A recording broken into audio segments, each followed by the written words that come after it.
Good day, afternoon, evening, wherever you are. You're somewhere and it's sometime, and I want to say hello. We're back again for another Automation Nation. But this Automation Nation will just be me today. Okay, we had a guest, and sometimes you have those technical difficulties that happen. Those kind of things take place. What can you do?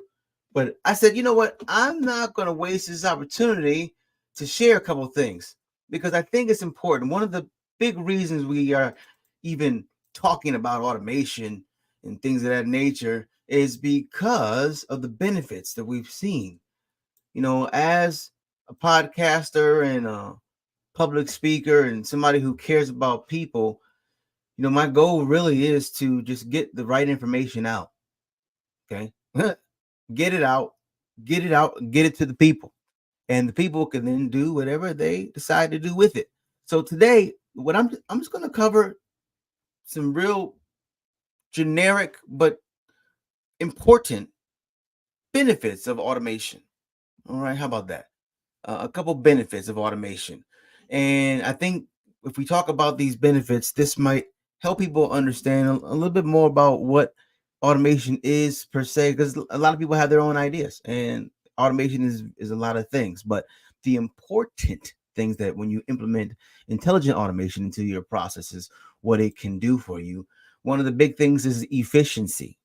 Okay. And those who are just tuning in, we were going to have Flo was going to be with us today on this live. We're going to have her back. She had some technical difficulties, but it's fine because we're still going to have an automation conversation today. And this conversation is just about some of the key benefits of automating your processes. When I say automating, that means anything that's mundane, repetitive, anything that's manually done, right? Typically with your fingers or with your hands, but definitely your energy. Any of those things, lots of those things can be automated. And when you automate it, it creates efficiency. And why is this? One of the big reasons for the efficiency gain is once you automate things, you then take away the errors. Okay. Because with automation, you no longer have humans involved in the activity, and humans are flawed. I know. How dare you? How dare you say such a thing? I know. But we are some flawed creatures. It's fine. See, but automation, when implemented correctly, is not flawed. It's actually accurate. I want to say all the time. I just hate saying always or never. Those are two words I just don't like to say, but it's almost like it's always on because that's what it's programmed to do. So the efficiency goes up. Okay. And then what happens when efficiency goes up? Bing, bing, bing. Productivity. Productivity follows efficiency. Say it again, somebody. Productivity follows efficiency. All right. That's what happens. Well, look, you know what? Productivity follows efficiency. That's just the way it goes. And look at that. Still get to have a wonderful conversation because see, sometimes the technical tornadoes, they come, but as long as we can withstand it, sometimes we can get through it. And look, it looks like we are going to have this dialogue, and I'm glad about it. So what I'm going to do is I'm going to go down, and when I come back up, I'm going to come back up with my guest. All right. And I'm going to give you a snapshot of who my guest is.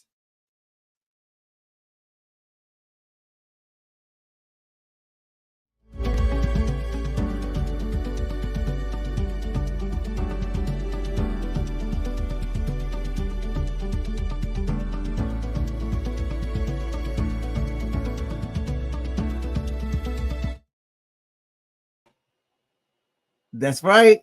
Welcome to the show, Flo.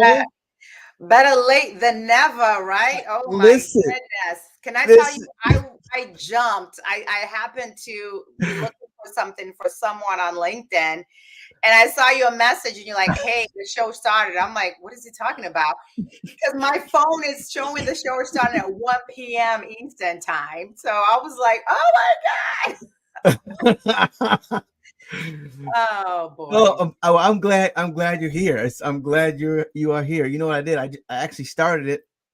You started talking, and then boom, I saw you pop in. I was like, okay, yes, let's Yeah. do it.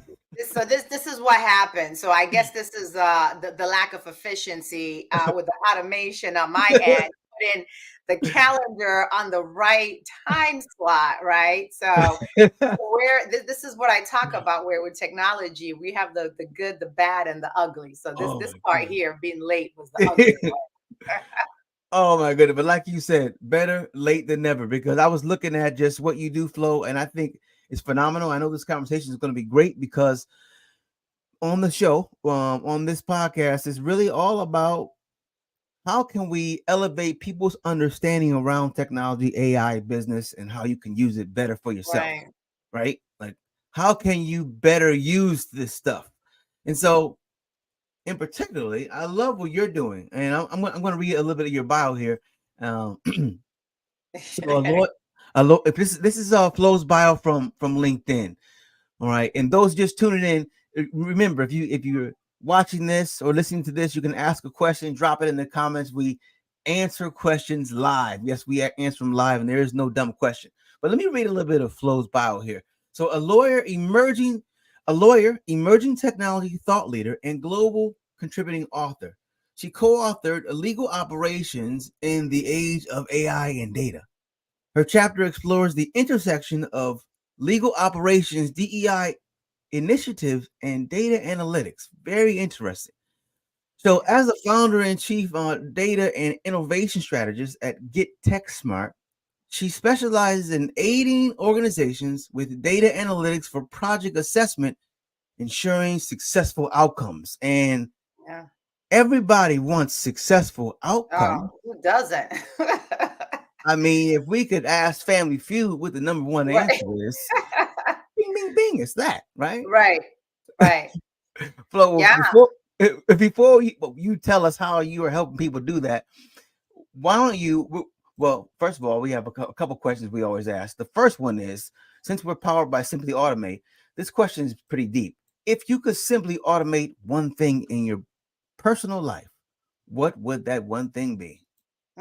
My childcare, because I'm telling you, in the morning, my kids drive me bananas. Okay, if I can automate their ability to be efficient in the morning, be dressed on time, have their lunches packed, their snacks, and everything, I will probably have less stress in my life. Oh man, that's a good one. That is a good one. That's moving up there. We have the top answers is washing the clothes, the laundry, and handling the children. It's very interesting. Okay, Yeah. yeah. I don't know if we're gonna have a robot soon to do that part. Well, they'll do it. It just won't be the personal touch. We know how that goes. Yeah, and I'm okay with that part. We can just skip the personal touch, get those kids ready on time. That's all Just I get care them about. ready. That's the touch I'm looking for. Yeah. All right, Flo, why don't you let folks know like who you are? I kind of gave a Yeah. brief bit about your bio, but kind of who you are and like why you do what you do. Yeah, no, I mean, I think you did a great job just, reading my bio there from LinkedIn. But, I went to law school, and after practicing bankruptcy and real estate, decided, I wanted to go into the corporate world, for various reasons, but ended up corporate and spent so a good chunk of my career is in the corporate technology operations space. So I was part of the team that was overseeing the modifications to cell towers.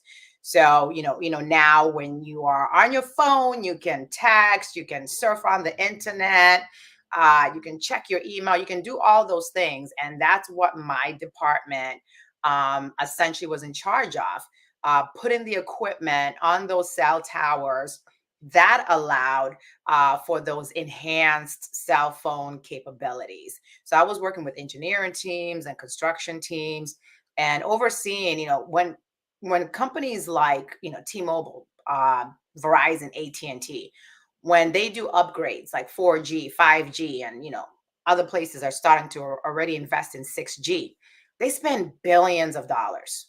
Those are like not, little pocket change projects. Those are projects that cost a lot of money. So I was overseeing essentially in my market, these projects that from my market level were like millions of dollars. And one of the biggest key things was that data analysis, the reporting analysis, because I would at one time would oversee possibly over 300 cell towers that needed modifications. And I could probably be working with, 3 to 5 different vendors that were helping me. And so keeping track of all the milestones and being able to communicate back to stakeholders was so crucial. So those project assessment, ensuring the favorable outcomes, was crucial. That was essentially what I did for over 7.5 years. So that's what I'm doing now with Get Tech Smart. I'm doing a little bit of this and a little bit of that. And what I mean is I'm educating the need of leveraging technology tools. Like for me, when I was corporate, it was those program management and project management tools that were highly essential. We were using like PeopleSoft, Power BI, Salesforce. So that's how I've kind of come into this whole. I've got to educate people on the importance of leveraging technology, how they can use it to be efficient, find ways to automate it for productivity, as well as use my experience in the corporate space to educate other organizations. It doesn't matter. It could be a one-person organization, or one of the big Fortune organizations. That's kind of like my mission right now. That's a good mission. That's a good mission. And how have you seen, you kind of spoke on it a little bit, but how have you seen data analytics kind of reshape the legal operations from your experience? Yeah, I think what we're seeing now, for me, when we were doing it, we just called it like we were just doing reporting, right? Now we're seeing all these buzzwords that are coming out, like the data analytics and things like predictive analysis, for example. But essentially, when I was in telecom, when we were doing our modifications to the cell tower, like we had to read our license agreements. I had to understand, what we could and could not do. And then I also had to be able to take that information and communicate it to our engineers and our construction teams.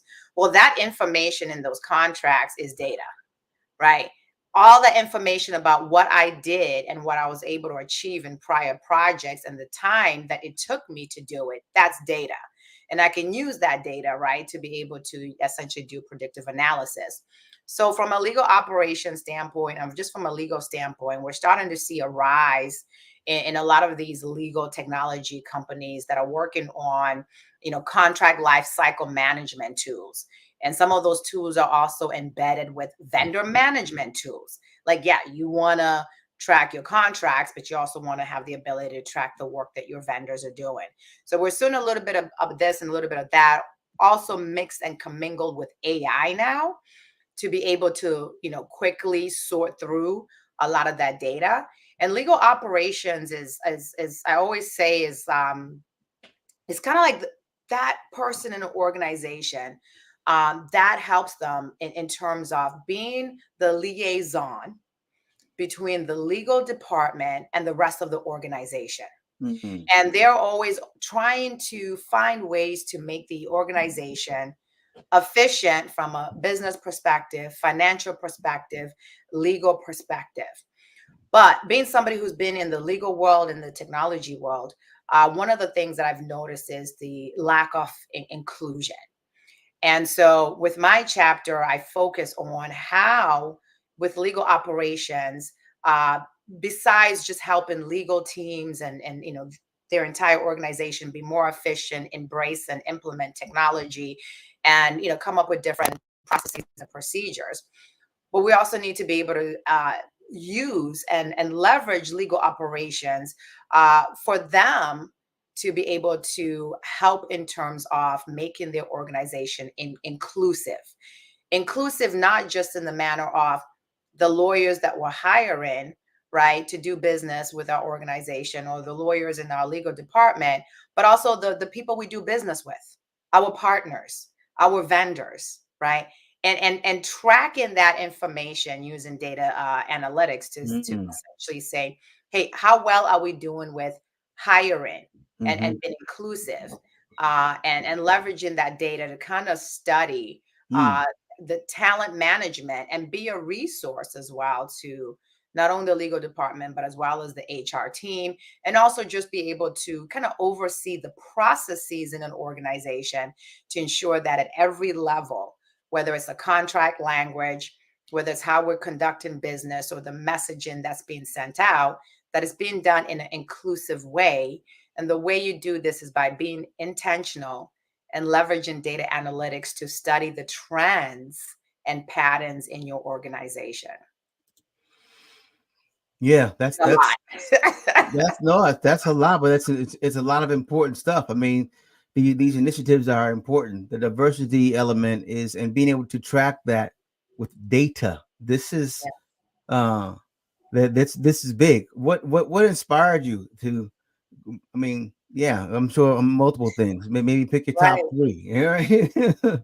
Yeah, I mean, it's you don't need data to enter into some of these industries and just see that, there's a lack of inclusion, there's a lack of well-being, and being in having been in the legal industry, having been in the corporate world, and even now as an entrepreneur, I roam around in circles where I'm just, especially in the technology sector, just noticing, not a lot of inclusion.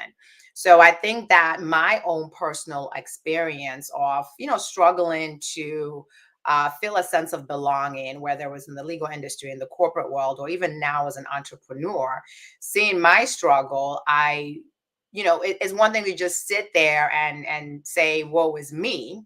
But for me, I wanted to take it a step further, right? Because I realized that I could do something about it. I can complain and do nothing, or I can complain and do something. That's So good. I decided to complain and do something, I like and that. Yeah. and started joining organizations and that aligned with my mission. Like I serve on the New Hampshire Business for Social Responsibility Board, and their organization that is really focused on helping not only our state as a whole, but our businesses understand the importance of having inclusive workplaces. Hmm. And their mission is also focused on leveraging data analytics, Mm. measuring what matters, you Hmm. know, and giving Measure that what matters. evidence to the companies and saying, here's what your organization looks like, and here's essentially how you're hiring, how you're retaining, because that data speaks volumes, right? Hmm. It's one Hmm. thing to go in and tell someone like, hey, be inclusive, do this and do that. But when you actually start showing them the numbers within their organization, when you start showing them qualitative data, which is by means of surveys, and you start showing them what their own employees are saying, right? And this is like beyond just gender and race. This is we're dealing with ageism, right? We're dealing with people 40 plus being discriminated against, and these are people in all shapes and sizes and colors, right? Yeah. We're also gotta be aware now we have people who are neurodivergent, who want a sense of belonging in the workplace. And we also have our veterans, who sometimes there's a bias against them, especially if they have PTSD or have Mm. disabilities. And then now you also have people with disabilities, whether, physical as well as the mental, as I mentioned. So I just really wanted to take my experience and find ways to partner and align with allies who believed in my mission, and just because you need gladiators, right? And when you're talking about inclusion, and that's why I kind of started really focusing, doing a lot of research, and to really understand, how can organizations move the needle, and not just move the needle, but keep the momentum. Yeah. And by, Yes. you know what I mean? But so Yeah. by doing all the research, seeing things from McKinsey, Deloitte, Pew Research, and other well-respected organizations, everything always came down to the data. Always, always has, always will. And now we're in a position to understand it better, Yeah. clearly, accurately. And this leads to the next question. What do how do you see AI playing? AI is playing a very interesting role. I mean, the future is very bright, very bright. I mean, for those who understand and can leverage the opportunity. Well, what do you see? Well, what do you see for the future of legal Yeah, practice? and that's a good question because my post yesterday was actually about so there was a study that came out of the UK, which says that AI was going to cause a job loss of millions of jobs, right? And then I also saw last week a report that came out from the White House, a White House analysis on AI, and they use the terminology labor substitutions. And in their analysis, they were able to kind of see, well, who is going to have the greatest impact. And the greatest impact was going to be on people who they considered to have jobs that had low complexities, right? A lot of tasks, but tasks that, don't really require, a lot of, thought process or to be highly skilled. Maybe saying Mhm, highly skilled is the better option than saying thought process. So it doesn't require you to be highly skilled. But mhm, then it between the UK study and the White House analysis, the one thing that stuck out to me was, well, who was going to be impacted the most? And one of the things we saw was women and low skilled workers. And then it also brought up the White House report also brought up the probability of essentially inequalities that might be brought up by the AI, right? So I think what we're seeing here is we gotta acknowledge the benefits. Listen, I'm a Chat GPT fan, love it, use it, love the other AI products and software that are on the market. I've seen LinkedIn has embraced AI as well, and I've been playing around with their AI tools within LinkedIn. So there's so many benefits to it, and there's so many things that what we have to face AI can do in terms of reviewing large amounts of data that a single human being it just can't do, or if we can do it, it's just going to take us a longer time period, right. right? So I think what we see here and what I see here is the modification of how we do things because of the advancements of technology. Hmm. We're seeing AI replacement. Yes, there's a possibility. We're seeing AI augment in terms of assistant versus replacement. Yeah. Um, but we're also seeing the concerns that are being raised, right? We see the deep fake, right? You saw what happened with Taylor Swift, right? And the images that were created, it Oh. wasn't really her, it was the deep fake, right? So that's what I call the good, the bad, and the ugly that we got to Mm. acknowledge is there's the benefits, but there are also those other risks like the deep fake. And there's also other potential where there might be both intentional and unintentional bias and discrimination. The EOC, which is the Equal Employment Office, there recently settled a case last year in August with a technology company that used essentially the AI recruiting tool, which was intentionally discriminating against people that were essentially over 40. So we're also seeing this other possibility here of how AI can be used to Wow. potentially weed out Yeah. Yeah. certain job candidates based on their birth dates, right? But it could get even deeper. It could be based on whatever the person might want to weed out of the organization. So the future of AI in a nutshell, it looks bright, right? We're seeing billions and trillions of dollars in terms of predictions that are going to be spent in terms of AI technology. But while we're acknowledging the benefits and all the potential of amazing, wonderful things that it could do across various industries, we also need to acknowledge the need for the regulation, the need for audits, and ensuring, essentially, that it is not being discriminatory and biased, for example. Hmm. So that's kind of what I see with AI. Hmm.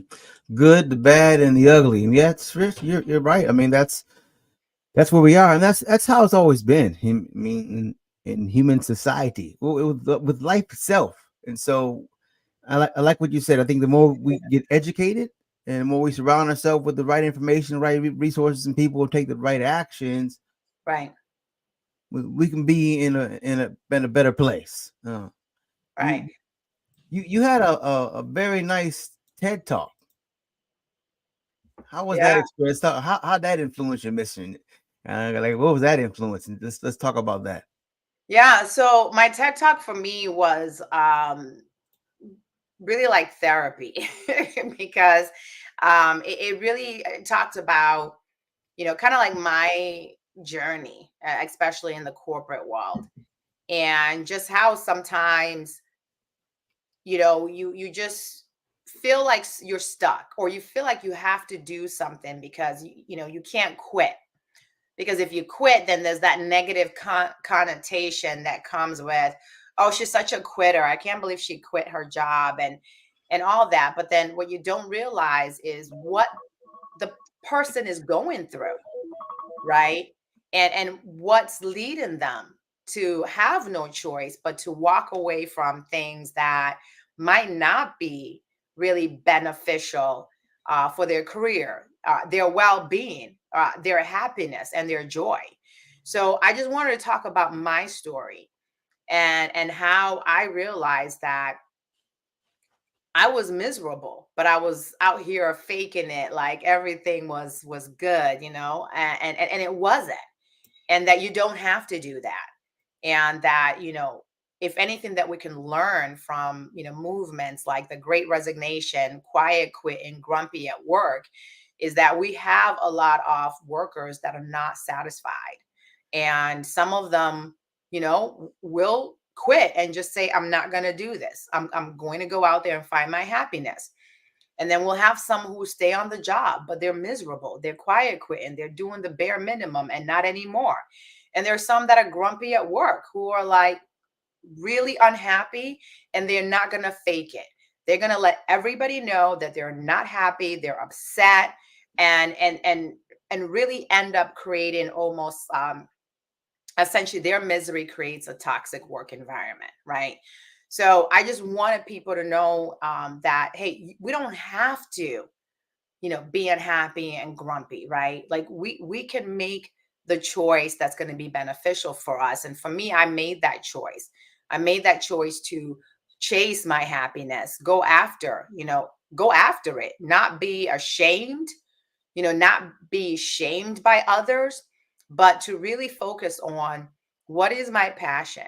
When I look in the mirror, what am I doing right now today that is going to make me happy? And for me, it's my mission is being an advocate in the tech sector, in Hmm. the STEM sector, really advocating for, early childhood curriculum for STEM education, so we get our girls especially excited Yeah. about STEM education. And some of them are excited, but then they don't see the role models, they don't Hmm. see the representation.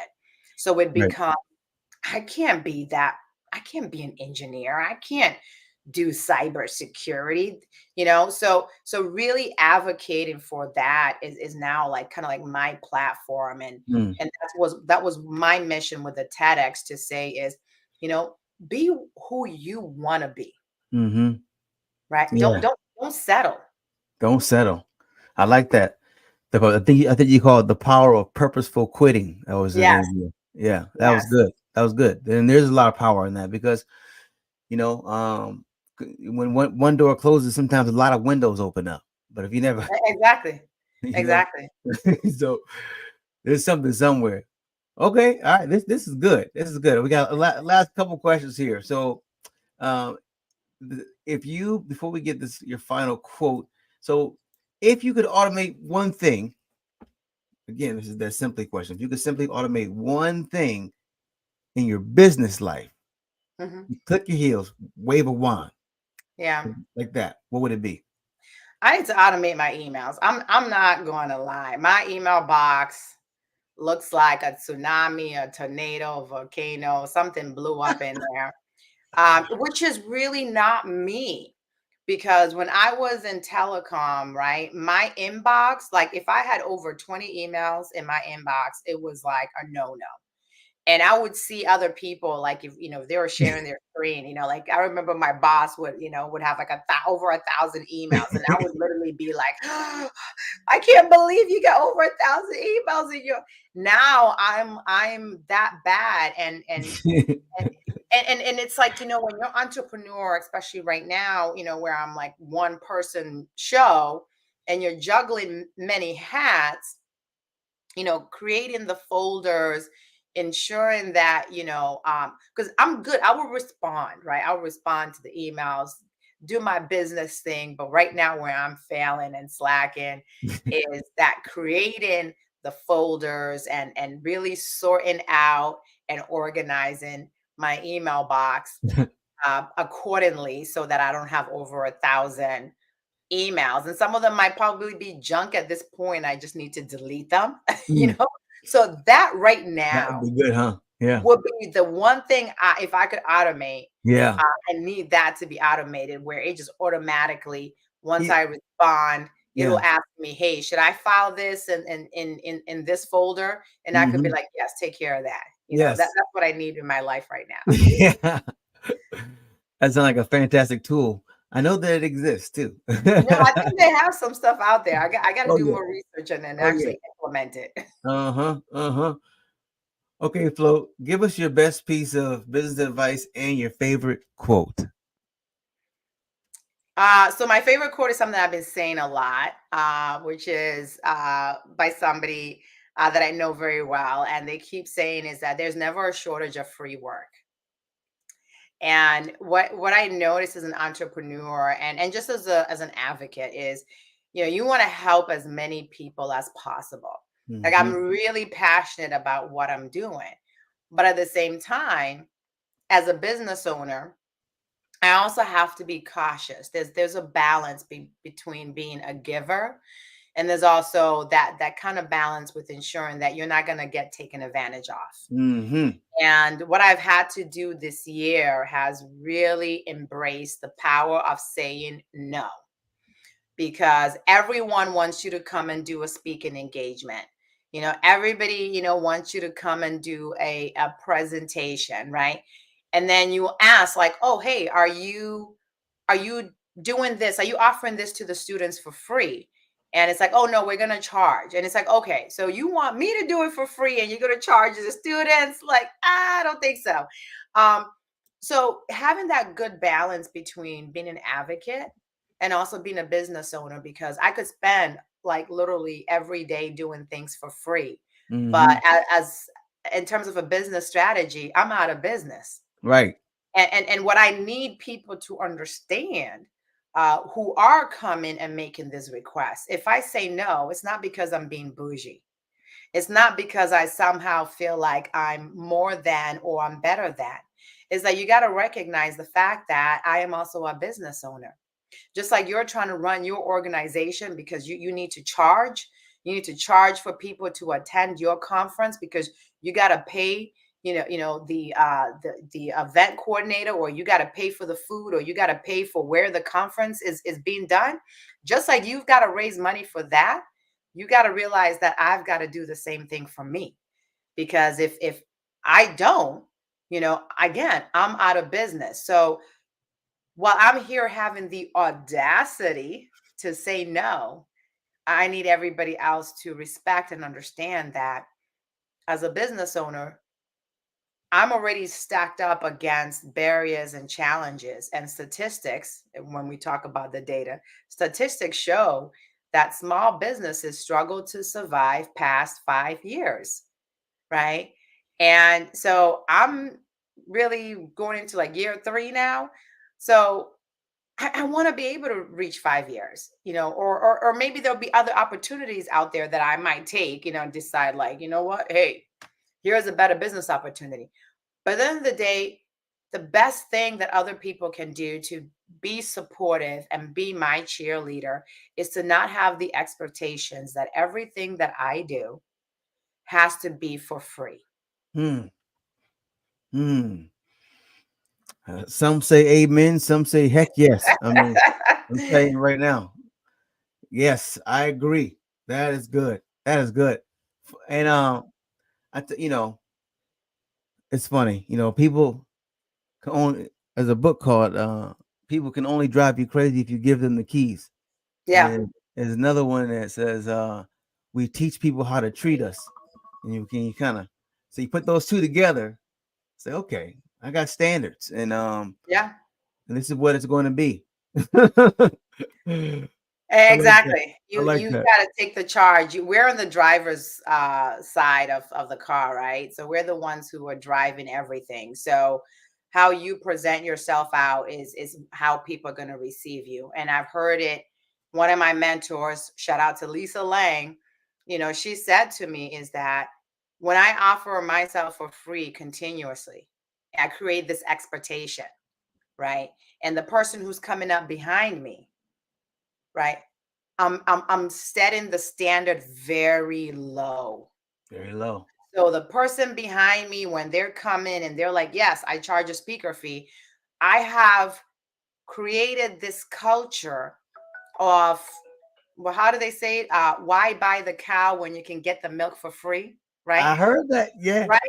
I'm creating this culture where the expectation is, oh, we don't pay our speakers. Everyone else has always done it for free, right? Everyone else has always done it for free. Let's create a trend where we're like, hey, we value your time and your expertise. Can you please provide us with your speaker toolkit with your fees so we can see if we are within your budget? Mm-hmm. Mm-hmm. There you go. Take note, people. All right. Event planners and everyone else who needs to know this information. Yeah. Take it in. Flo, what's the best way for folks to get in contact with you, reach out to you, find out what you're up to? Right. My platform is LinkedIn. You already know I'm on here. LinkedIn is my place where I love to communicate and see what's going on with other influencers, because I do follow other influencers and listen to their advice and their little business tips as well. So definitely LinkedIn is actually the best place to find me. That's great. And LinkedIn is the best place to find Flow. And let me tell you guys and gals, listen, that is a great place to be if you're looking to network with individuals and find Yeah. people who are looking to do some things and bring value into your life. I mean, there was a survey. This is a little old. I'm sure it's still pretty accurate, but it's like they surveyed all the folks on LinkedIn, and about 65% of them said, "I'm here to network." Right? I'm here to Mhm. network. And so that means people are intentionally coming to the platform to network. And so come on by and stop Yeah. by and check out Flo. Her information will be on in the links. Either if you're listening to this podcast, whatever platform, you look in the description, you can get it there. And if you're on YouTube, Twitter, or LinkedIn, it'll be down there and you can see it. Flo, what before you go, I meant to ask you, is there anything coming up? Anything exciting you want to share that's coming up for you? And then we'll take off. Yeah, I mean, right now, like I'm thinking about what is it, a week or two. Hopefully, all goes well. I'll be down in Harvard with the editors of the book that we just released, because it was a contribution of various legal masterminds. And Global Law and Business is the publisher. We have, again, a lot of authors, so that's what we're going to be pushing right now, is essentially that book, which is really focused on um, just talking about legal operations in the age of AI and data. And really, Mm. I'm also focused on my chapter and how we can kind of utilize data analytics to build inclusive workplaces where people feel like they can just show up and be themselves, be authentic, and belong. So definitely check it out on my LinkedIn, where I probably would be doing some posts where going to be promoting this book. Oh, that's exciting. Stay tuned for that. I am pumped about it. I'm pumped about what you're doing. You are a force for good, and this world energy is needed. It is needed. Oh, What you're thank you. I talking, appreciate yeah, that. I appreciate you, and I say this wholeheartedly. And so I love these conversations. Um, ladies and gentlemen, remember, you don't know what you don't know. So Right. in order to know something you don't know, you got to get around people who know more than you. And then you have to be willing to take the information in. And that's what we call growth. And over a Yeah. period of time, that turns into wisdom.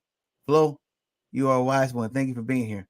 Oh, my pleasure. Have a good one. Thank you so You much. too. Stay tuned, everybody. Automation, automation nation, automation, automation nation, automation, automation nation, around the nation, automation, automation nation, automation, automation